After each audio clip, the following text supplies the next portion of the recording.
बच्चों आज हम क्लास 7 एक्सरसाइज 7.1 का क्वेश्चन नंबर 6 करेंगे। इसमें कह रहे convert given percent to decimal fraction. जो हमें परसेंट दिया हुआ है, जैसे हमें 25% दिया हुआ है, इसको पहले हमें डेसिमल फॉर्म में कन्वर्ट करना है, डेसिमल फ्रैक्शन में, और उसके बाद फ्रैक्शन लानी है सिंपलेस्ट फॉर्म में। ठीक है, तो दो आंसर आएंगे इसके। पहले 25% का मतलब क्या होता है, 25/100। तो अब इसको पहले डेसिमल फ्रैक्शन में कन्वर्ट करना है। डेसिमल में कन्वर्ट करने के लिए देखो नीचे कितने 1 के बाद कितने जीरो है, 2 जीरो। तो डेसिमल कहाँ लगाएंगे, पीछे से 2 डिजिट काउंट करके 1 और 2, तो यहाँ डेसिमल लगता है। ठीक है, ये तो हमारी होगी डेसिमल फ्रैक्शन। अब हमें इसको फ्रैक्शन करना है सिंपलेस्ट फॉर्म में। सिंपलेस्ट फॉर्म में करना है तो हमारा क्या है, 25/100 है ना। इसको हमें सिंपलेस्ट फॉर्म में करना है तो 25 1 25, 25 4 100 काट देंगे, मतलब छोटी फॉर्म, लोवेस्ट फॉर्म। तो इस क्वेश्चन के दो आंसर हो गए, 0.25 एंड 1/2। ठीक है, दो आंसर है इस क्वेश्चन। ठीक है, अब नेक्स्ट लेते हैं बी पार्ट। 150%, वही सेम, परसेंट का साइन हटाया तो अपॉन 100 लग गया। पहले डेसिमल में करना है, कितनी जीरो है डेसिमल के बाद, ओ नीचे 2 जीरो, तो पीछे से 2 डिजिट काउंट करेंगे। 150 में से 1 और 2, तो यहाँ डेसिमल लग जाएगा। ठीक है, तो इसको आप 1.5 भी लिख सकते हैं, क्योंकि डेसिमल के बाद जीरो की कोई वैल्यू नहीं होती है, तो 1.5। अब हमें इसको फ्रैक्शन में करना है सिंपलेस्ट फॉर्म में, तो 150/100 है ना, इसी को करना है। ठीक है, इसी को लेके चलते हैं। 51 × 50, 52 × 100, 53 × 150, तो यानी 3/2।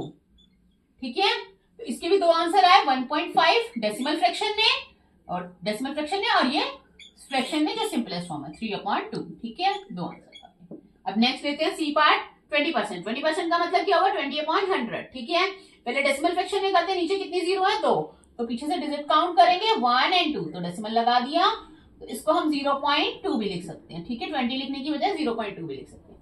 अब फिर से वही हमें फ्रैक्शन करनी है लोवेस्ट फॉर्म में, तो 20/100 लिखा सेम यही, क्योंकि इसी को करना है हमें। 20% यानी 20/100, तो 21 × 20, 25 × 100 काट देना है हमें। ये डिवाइड भी कर सकते हैं आप लोग, 1/5 के ऊपर नीचे हमने 20 से डिवाइड किया, तो इसका डेसिमल में आंसर आ गया, डेसिमल फ्रैक्शन में 0.2, और फ्रैक्शन में आंसर आ गया जो कि सिंपलेस्ट फॉर्म में है 1/5। ठीक है, अब डी पार्ट लेते हैं। 5%, 5% का मतलब 5/100।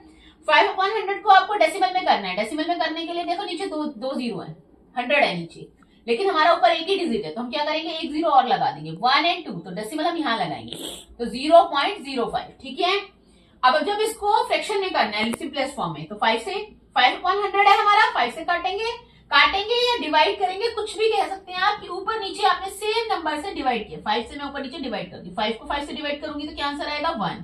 100 को 5 से डिवाइड करूंगी तो मेरा क्या आंसर आएगा, 20।